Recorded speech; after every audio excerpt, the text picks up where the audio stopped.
that was great, man. We got a little spoiled, I gotta say, because they had all of our sound settings saved into the boards, and so we didn't even need to sound check.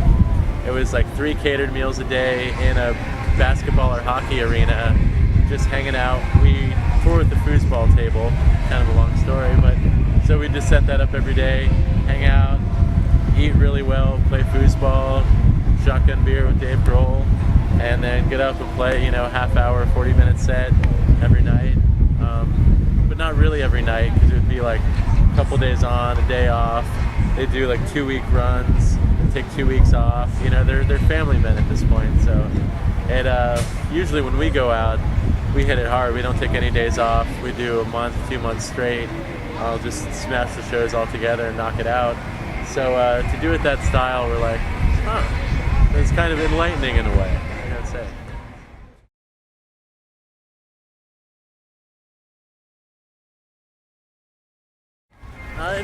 It feels really gradual the way that we've done it. I mean, I almost feel sorry for bands that have like the one-hit wonder kind of launch, because they miss out on some of the best venues in the country. Like we've gotten to make the laps from playing some kid's basement/living room, to a street corner, to playing like the little dive bars and clubs that everybody should play, up to playing some of the really beautiful theaters and some of those cool rooms. And it's actually, I think, about the sweet spot. Those are the best places to play. And then after that, you kind of get into like faceless arena world. So it's at this point we get to go and just tour some really beautiful rooms for the most part. It's a pretty good place to be.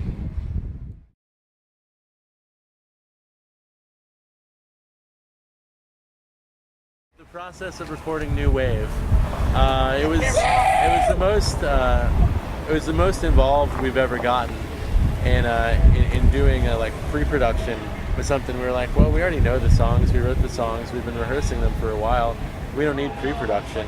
But we submitted to the idea. Butch came in, and we spent a couple weeks just really mapping out all the songs, figuring out exactly how every transition should go, how every song should start and end, and really just tying up all of any potential loose ends, trying any experiments that anybody had in mind.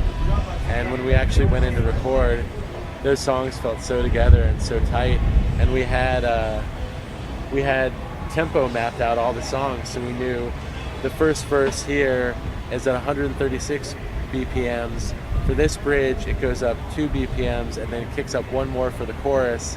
And we had been rehearsing it along with a metronome that Butch would just sit there and on the changes just hit the new BPM and bump it up and kind of ride the wave of the song. And so we were so used to just we were able to retain some of that natural give and take that we have when we play live, but have it more calculated than we'd have ever been. And we were really happy with the results. I mean, Butch being a drummer, was definitely another ally in the room that was hearing the same things I was hearing. And I got to sit and play with a treasure chest of drums that my drum tech, Mike Fasano, brought out his collection. And a couple of the songs were recorded with Big Red. It's the snare that November Rain and Don't Cry was recorded on. And it just has that fat sound, and Born on the FM Waves of the Heart and Thrash Unreal were recorded on Big Red, and it just got that splat every time it hits. It was a great experience, definitely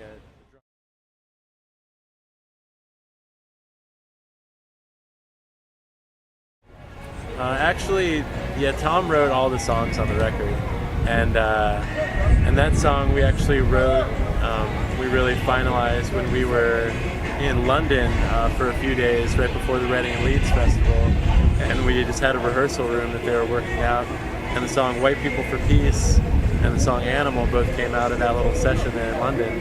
And it actually took me a while to really rein myself in to play it slow enough, because I would always want to rush the part, and it really had to have this kind of I know this is going to sound bad, but the way that we envisioned it the whole time we were writing it and recording it was that it should have kind of like a strip club sort of feel to it almost.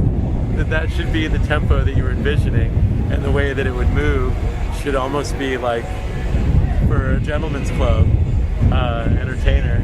The basic pattern on a la Fence.